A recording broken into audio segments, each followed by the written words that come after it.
Good morning! Mag-harvest na puntag mga seeds. So, worth it ra gid no ang mga sacrifices. Pag-invest nato sa atong mga plants kay karon nanagid tayo na ani no.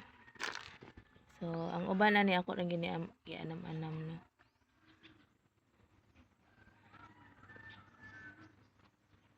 Hugaw na kayong kamot.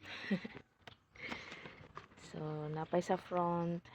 Anam-anam ra gid ta kay para namanggoy kuan uban na wala pa kagawas, so di na lang nato pugso no, haguan lang ni nato anam-anam. So naapoy mga manok lagi, manaw sa ako ng puston kay nay mga manok nga pangkauno ni nilang berry, sayang kaayo.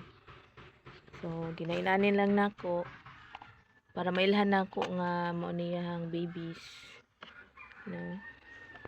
Mga after 1 week ani na ni manggawas. Ang uban gipanglubong na nako. Pwede ra man gid siya ilubong, pwede pudugan. Ilubong lang na ako kay basig na ay mga manok lagi, mga on. Bisag katul ni siya pero kaunon gihapon. So, hulat ra gid ta ani no kay para pohon-pohon. Natay ma for sale. Tambok na ba yan?